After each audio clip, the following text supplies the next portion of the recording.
An aging hero with a working class job who's trying to hide from his enemies is forced to take care of a young girl who desperately needs his help. That is the plot of Obi-Wan Kenobi. It's also the plot of Logan. So let's compare the two. This will be a spoiler-filled show for Obi-Wan Kenobi and Logan. If you haven't seen them, you might want to watch or listen after you have seen those two shows and movies, I guess, show and movie. And I have seen Obi-Wan Kenobi episode 6, watched it this morning, but I will be digging deeper into that on a separate show. If you're watching this live, it is going to be later tonight. So it's later tonight. You can tune in to hear all of my thoughts about episode 6 of Kenobi. Welcome to the Story Geek Show. I'm Jay Sherer, co-writer of Death of a Bounty Hunter and Timeslingers. The full cast audiobook of Death of a Bounty Hunter is available now on Audible, audiobooks, Apple Books, and most places that audiobooks are sold. Support the show by purchasing a copy. Links are in the description. Let's compare and contrast the Obi-Wan Kenobi series on Disney Plus with the film Logan. So first thing I want to get into is that this really isn't a show today that's a review or a reaction to Obi-Wan Kenobi or Logan. That's not the point of today's show. So if that's what you're looking for, you should tune into tonight's show because that's where we're going to get really more into that. What I'm trying to do today is I'm trying to compare the two stories. What's up, Theme Park Casual? Theme Park Casual is in the chat. Good to see you. Today, what we're doing is we're comparing Obi-Wan Kenobi and Logan because what I'm trying to understand from a storytelling viewpoint is what about these shows is different. Rogue Disney in the chat says that Logan is way better than Kenobi, and I agree. But we're going to try and figure out why that is. So Rogue Disney, the reason why we're comparing them is because we're trying to figure out from a storyteller's perspective. As a person who tells stories, I'm concerned about this. What is the difference between the two? How can we break them down to understand why one is so much better than the other when they're so similar? So we're going to get into that. If you have comments, you can leave them in the comments, and we'll get into that more so as we go through this. Both stories are very popular. Logan has slightly better reviews, and Kenobi has been far more polarizing. And I think that through this analysis, we can kind of see why some of that is.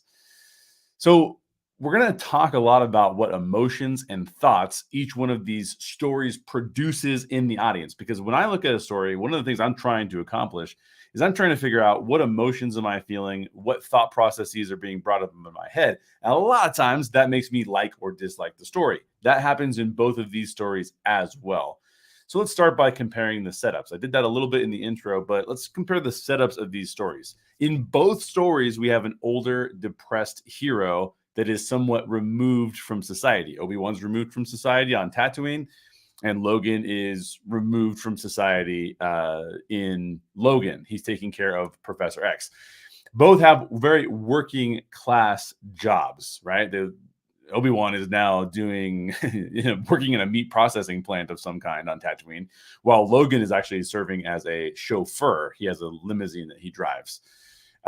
So both are in a very different place than they were in their hero days. This is not a character who we're looking at in their hero days anymore. This is a character that we're looking at post all of those things in a very older, depressed sort of state. Obi-Wan is watching over Luke while Logan is a caretaker for Professor X. So Logan's a little bit more of an intense caretaker for Professor X than Obi-Wan is for Luke, because Obi-Wan's somewhat removed from Luke and just kind of overseeing what Uncle Owen and Aunt Beru are doing with Luke.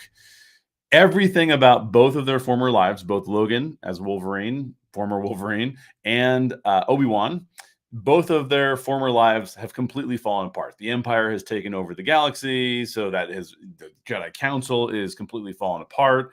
There's no such thing as the X-Men anymore, so Logan doesn't have a group of people to belong to, and the world seems to be a much darker place than it was back when the X-Men were all heroes. Not to mention that Professor X himself is mentally falling apart and having trouble in that regard. So everything about both the lives of Logan and Obi-Wan have basically fallen apart. Then Obi-Wan is asked to save Leia. So Obi-Wan is called to save Leia. Leia gets into trouble, is kidnapped. Obi-Wan is then called to save Leia. Now, Logan is actually asked to save Laura. There's a lot of L names. Logan is asked to save Laura because Laura is in trouble, and Laura is a mutant and does not know what to do. Both are then pursued by enemies, which we're going to get into as well. Both are pursued by enemies. But there are some really, really big differences here that we need to talk about, because as Rogue Disney is saying, there are some pretty big differences into the way that people are responding to Kenobi versus how some of the people are responding to Logan. So what are these big differences, and what kind of cognitive dissonance and emotional dissonance are they creating in the people who are watching? Well, let's talk about that. One of the biggest things is that there is still more of Obi-Wan Kenobi's story that we know, and not just Obi-Wan Kenobi's story, but some of the major characters in the Obi-Wan series. We already know what happens to them in the future. We do not know about what happens to Logan in the future. And I'll get into a little bit of the reasons why that is. But think about it this way. We have a whole another trilogy that we know occurs after the Obi-Wan Kenobi series in chronological time within the universe, and that is A New Hope, The Empire Strikes Back, and then Return of the Jedi.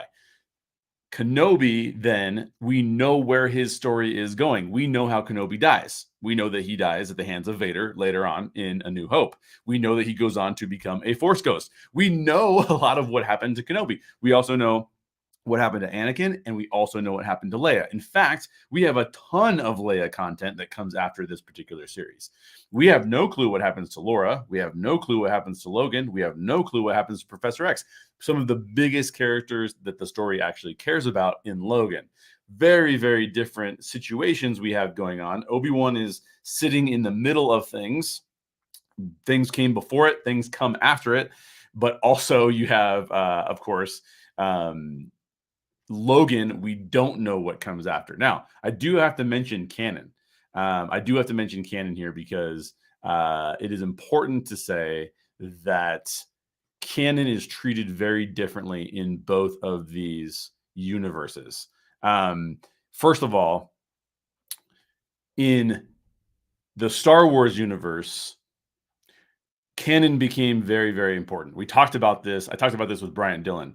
Canon became very, very important in a way that it didn't actually need to. And let me explain what I mean by that. Disney came in, purchased Star Wars, and then did away with all of the existing things that had been a part of George Lucas's canon. There was the extended universe, and pretty, that was a pretty complete universe already. And Disney came in and said, those are all legends. We're not actually adhering to any of the content that came before us. And what that made us do is that actually made us go, okay, then that means canon must be really important if you're saying that none of those things can exist in the new canon. Now, why did they do that? Because obviously they wanted to tell stories in a different way than had been told in the extended universe canon. But by focusing on canon, they told all of the audience, us included, you really need to focus on canon because we're adjusting canon and we're doing something very, very different. Just keep in mind that George Lucas did not do that because George Lucas kept changing his movies, right? George Lucas said, these movies are never really done. I'm going to constantly update them over time. And he added different effects. He changed slightly, some just little slight things here and there. But George Lucas was saying, canon's not that important. I'm going to change things on you. But then Disney came in and said, no. Canon is really important. In fact, we can't have this EU stuff. So that's got to go. So here's what our new canon is, which means that as we're watching something like this, we're thinking a lot about canon. Now, in the comic book worlds, continuity is important. In storytelling in general, continuity is important. However, the comic book world has adopted the ability to say, we're going to have this out of continuity. We're going to do one shots. We're going to do alternate universes. We don't have to abide by what is canon or what is continuity. We can actually change that and go in a different direction. So Disney has actually, to a certain extent, forced us to consider canon to be more important than the comic book world has. Now, that changes a little bit as you get into the MCU, but keep in mind, Logan does not necessarily exist in the MCU, at least not yet. So Logan has a lot more flexibility to play here. So just a difference, because when I get into what we think and the emotions we experience, keep in mind what that looks like, because these look very, very different depending. But like I said earlier, we already know what happens to Anakin. We already know what happens to Leia. We already know what happens to Obi-Wan. Even Aunt Beru, who's a secondary character, and Uncle Owen, who's a secondary character, we already know what happens to them as well. There's only a few characters in the world of Star Wars, in the world of Obi-Wan Kenobi, that we don't know actually what happens to them next.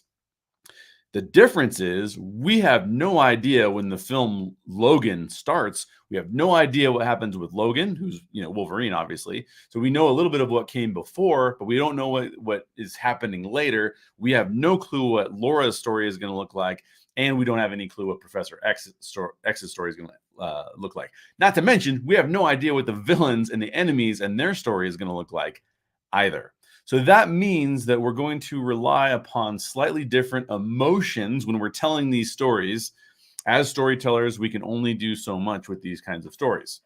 So the first thing is Logan can surprise and engage us in suspense in ways that Obi-Wan simply can't do, right? There's no way that Obi-Wan can give the kind of suspense that Logan can give us, because Logan is like anything could happen, where we know some things cannot happen in Kenobi. We know that Leia can't die. We know that Obi-Wan can't die. We know that Anakin can't die. We know that Aunt Beru can't die. We know that Uncle Owen can't die.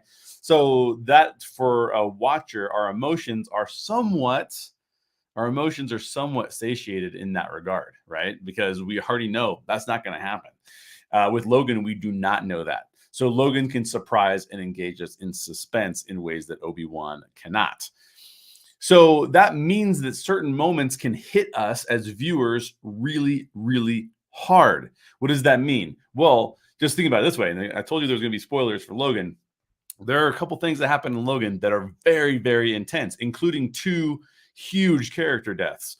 Professor X dies in Logan, and Logan dies in Logan. Well, those are pretty hard-hitting things, because let's face it, if I knew that they weren't going to die, then I would not carry the same level of suspense or tension that I carry. The whole time Logan is going through his whole character journey in that film, we are at the edge of our seats, because he could die at any moment. Things could go really wrong at any moment. Laura could die at any moment. So that's a huge difference from what we're getting with the Obi-Wan series. And Obi-Wan does not have that luxury, because the creators and storytellers who were told to write an Obi-Wan Kenobi story don't have the same luxury that Logan has of realizing that there's a lot of tension and suspense there. Obi-Wan, then, what emotion is Obi-Wan relying upon? Now, you can leave me in the chat, comment on what some of the emotions are that you felt while watching Obi-Wan. But just let me say this. Obi-Wan is predominantly relying upon nostalgia. Now, Logan also gets to have nostalgia, because we know that Logan has been in other X-Men films. Now, Rogue Disney says in the chat, there were no stakes to the show. And that is also 100% true. I'll say it this way, there are very low stakes, because the only characters who we can maybe care something about that could possibly die, which there's, maybe one that does, Tala, is not a character that we've watched for long, long periods of time. Whereas when we're watching Logan we've watched for decades. We've seen Hugh Jackman as Wolverine for decades when we see him in Logan. And so we're carrying a lot of emotion with us. So both stories can rely upon nostalgia. Nostalgia being the former feelings that we have for these characters and these environments that we're bringing to the story.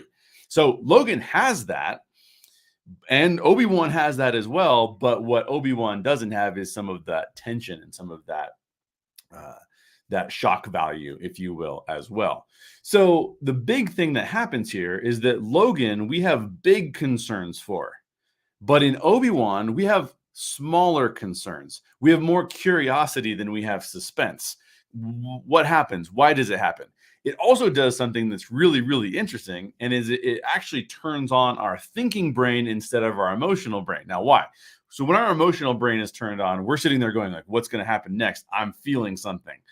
When our thinking brain is turned on and we go, well, I know Obi-Wan's not going to die, and I know that Leia's not going to die. So now my thinking brain is turned on instead of my emotional brain, because I'm not being asked to engage in my emotions as much.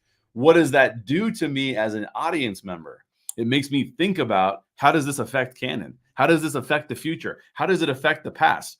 I'm not taken into an emotional state. I'm left, as a storyteller, you got to be very careful here, because now I'm thinking through my head, like, are you getting it wrong? As opposed to, what am I feeling when these things are happening? Now, the feeling of nostalgia is pretty big at some moments in Obi-Wan, and it capitalizes on that as well. We had in episode 5, my personal favorite episode, we had moments where there were flashbacks to Obi-Wan and Anakin interacting back in Coruscant.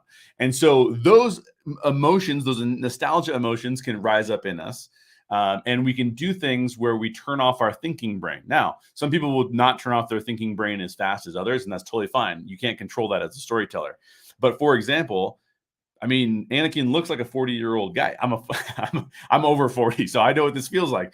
And so because of that, but because we love the emotions of the scene, we love the throwback, we go, it's okay that you didn't use a lot of de-aging on Anakin. It's fine. I'm just happy to see Anakin in this moment. I'm happy. I'm experiencing nostalgia. It's fun to see this moment. We know they're not going to die in that battle between each other. So that's not something that's going through our minds.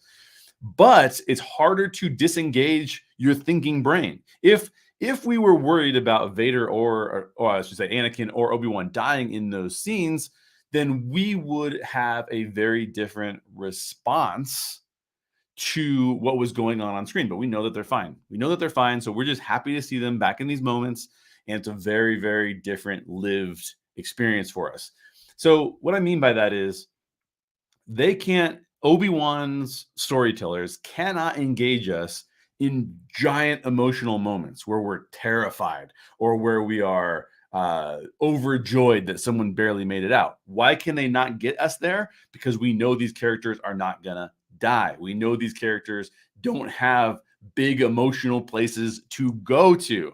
So you're playing on a very different thing. And because of the whole thing about how much canon matters, and Disney has told us that a lot of canon matters, that engages our thinking brain more. And we're wondering, like, well, how does this fit in? Why does this fit in? Should I worry about this? Should I not worry about this? And we're now concerned with thinking through canon more so than we are enjoying the show emotionally. Also, Rogue Disney said that in Kenobi, they should have had Jar Jar, which would have been a really cool moment. I am really glad that we got some of the moments that we did get, which are really good. But again, they're mostly relying upon nostalgia in those moments. Theme Park Casual says, I would have liked to have seen the tension of Obi-Wan wanting to leave, having to kill to protect, and silently helping Luke to become who he is destined to be. Now, that's a big deal. And I'm glad you brought that up, Theme Park Casual, because one of the things that is very important in the difference between Logan and Kenobi is how serious the story is. Now, Logan has an R rating. Kenobi has probably a PG rating at worst. The difference in where they're able to go with the seriousness of their story, as Theme Park Casual is referring to here, is huge. Now, why is that? Well, for one thing, the stakes, as Rogue Disney pointed out earlier in the chat, the stakes are far higher in Logan. We talked about that because we don't know what's going to happen. But Logan also has an R rating, which allows the storytellers to showcase things that Obi-Wan is not going to be able to ever showcase. Now, that doesn't mean that there's automatically more tension or more emotion, but it does mean that the storytellers can play with additional emotions that Obi-Wan probably can't play with. And this is a big deal for storytellers. So because James Mangold and his team, when they made Logan, were given the ability to have an R rating, they were able to do things that add shock value, that add tension, that add worry for us. Now, how are they doing that? Well, as Theme Park Casual points out in the chat, Obi-Wan is depressed, but there's not a lot that he's doing. He's experiencing fear and depression, and those are the two main emotions that he's experiencing. The result of those emotions is him just being a hermit, which makes him inactive, which we'll talk about in a minute.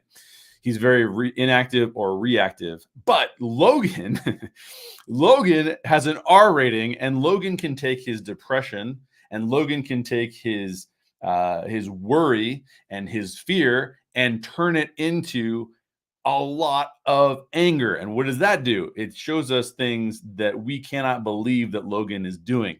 So there's a scene in Logan, for example, where these guys are partying, and he's driving them around. He stops the limo.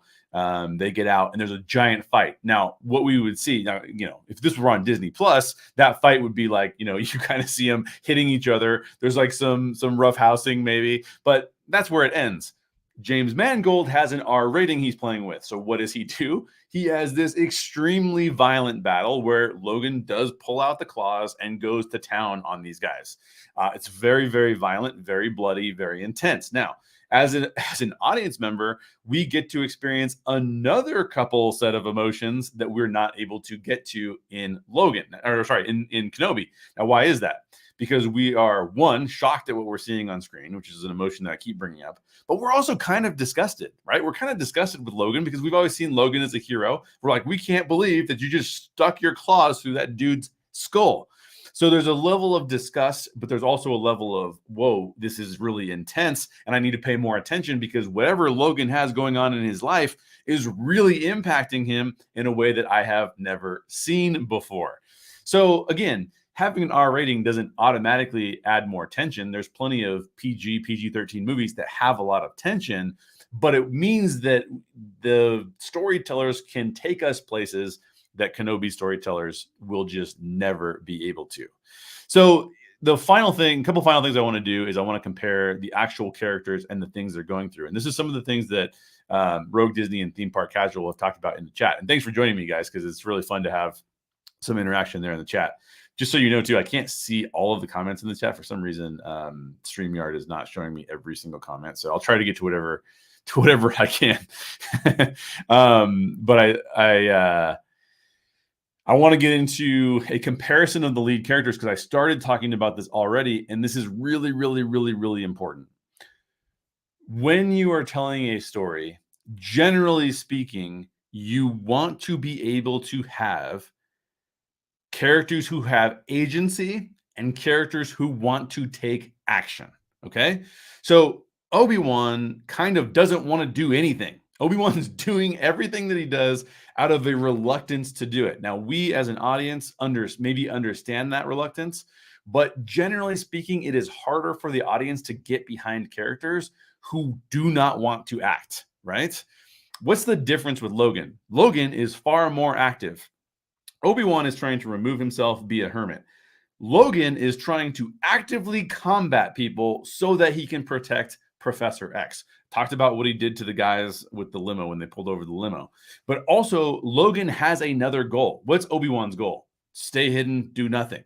Logan's goal is actually very active. He wants to get a yacht and sail Professor X out into the middle of nowhere so Professor X can't hurt anybody, because as Professor X loses his mental capacity, he's going to hurt more people. So Logan is active from the beginning. He's working a job so that he can get Professor X out, and he's willing to do pretty much anything to protect Professor X and protect himself. Obi-Wan is really just doesn't want to do anything and wants to stay inactive and or reactive. So we get behind characters who are active, and those characters draw us into the storytelling. So personally, now you can let me know in the chat, Theme Park Casual and Rogue Disney both seem to prefer Logan over Kenobi. You can let me know if you're watching this later on today or some other time in the future. You can let me know which storytelling style you prefer. I prefer Logan. Now, I have some issues with the storytelling in Logan. I'm not pretending that I don't, but generally speaking, Logan, in my opinion, gets us to places as an audience where we want to feel. I don't know about you, but I'm devastated when Professor X dies. It is emotional when the characters face the consequences that they're facing. Even when you see Leia, you know what Leia is going to go on to become. Maybe Obi-Wan isn't the one that brings out some of those heroic qualities in her, But Laura, we have no idea where Laura's going to go. She's a very tormented kid. And so when Logan deals with Laura, there's extra added tension. You'll notice too that Obi-Wan cares deeply about Leia, and there are some moments where they're arguing with each other, but nowhere near the kind of arguments that Logan and Laura are getting into, which again is creating more conflict between those two characters, which is adding more tension to the story. I'm going to do a separate video at some point in time. There is a big piece of the Star Wars fandom and fans in general who don't really want conflict in their stories anymore. They just want everything to like work out nicely. I'm not saying that's wrong. You can want that. But historically, the reason that we like stories so much is because they contain lots and lots of conflict. So it's actually a different storytelling technique to sort of remove conflict from stories. And I'm still kind of puzzled with how to deal with that. So I will be talking about that at some point in time. But for now, let's just stick to Logan and Obi-Wan. But I do think that there's a component where we just want everything to turn out okay, or some fans, I should say, not we, but some fans want Obi-Wan to just everything to turn out okay, which is interesting to me. So the question to you is, which story do you prefer and why? And I would love to know too, what were some of the emotions that you felt while you were watching Logan, and what were some of the emotions that you felt while you were watching Obi-Wan Kenobi? For me personally, the only time I ever got to a place where I felt more tension and more like engagement in Obi-Wan was in episode 5. Now, the reason for that is largely nostalgia, but I had also grown pretty attached to the character of Tala. Tala is by far my favorite character in the Obi-Wan series. More so than Obi-Wan, more so than Leia, more so than Anakin.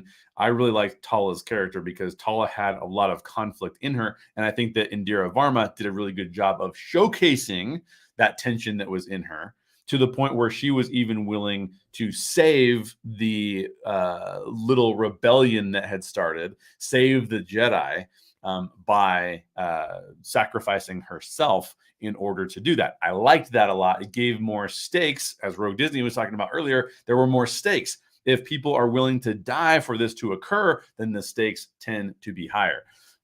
But in general, I experienced way more emotions and engagement in Logan than I did in Obi-Wan Kenobi. Why? Because Logan has, I don't know where it's going to go next. It was very intense. It was causing me to wonder if people were going to survive, and some of them did not. And that was really, really interesting and made me engaged as an audience member. Last comment I'll read from Rogue Disney before I close out this show. Thank you, Rogue Disney and Theme Park Casual, for joining in. Rogue Disney says they should have just made a show about Inquisitors hunting Jedi, and Kenobi is just in the background like an apparition taking out Imperials and building up his myth. Yeah. In fact, I was talking to Nerd Soul, Michael Young, Nerd Soul. I was talking to him on his show when we were talking about Obi-Wan Kenobi episode 5, really 3 through 5. And one of the things that he said was that if you were going to have a show that covered this era of Star Wars and you were going to have Reva as a character, Reva should have been the main character of that show. And it was all about her figuring out how she was going to exact revenge on Vader, not a show about Obi-Wan where she appears and then it's revealed to us that she wants to have revenge on Vader. Actually, make the entire show about that would have been far more interesting. And then you could have had Kenobi, like Rogue Disney saying, as a background character or something. Similar theories as to what Rogue Disney and Nerd Soul were saying there. And I actually really, really like those kinds of thoughts. Let me know more about the emotions you experienced. Which story do you think is better and why? The and why part is really important to me because I want to understand how your brain works so that we can become better storytellers together. Let me know all of those things in the comments. If you need a summer audiobook to listen to, I would love for you to read or listen to Death of a Bounty Hunter. If you're a fan of steampunk fantasy Western mashups, we call them weird Westerns, by the way, very similar to like a style of The Mandalorian in some ways, then please pick up a copy of our full cast audiobook, Death of a Bounty Hunter. It's about a desperate sheriff who will do anything to save his daughter and a bounty hunter who realizes he can no longer run from the truth. It's sort of like Red Dead Redemption meets Raiders of the Lost Ark with some badass female characters thrown in for good measure. A link to deathofthebountyhunter.com will be in the description. Please support the show by picking up a copy. That is it for today's show. If you have a topic or question you'd like for me to cover, please leave me a comment or shoot me an email at hi@reclamationsociety.org. I'd love to include your questions or topic ideas in a future show. Also, Nerd Soul is in the chat, and hopefully he will be joining me tonight to talk about Kenobi Episode 6. That's where I'll give you my review and my reaction. This was just talking about the comparison of Logan to Kenobi. New episodes of The Story Geek Show drop every week on YouTube and on your preferred podcast provider. Wednesday is the official release date, but I record content throughout the week as well, so make sure you're subscribed on YouTube or on your preferred podcast provider to get notified of the latest content. Thanks for watching. Up next, like I said, Kenobi Episode 6, spoiler discussion, and then a series of shows on my favorite story thus far, the shirt that Nerd Soul is referring to in the chat, Stranger Things Season 4, by far my favorite content of the year thus far. Stay tuned for that, and I will see you on the next show. Bye.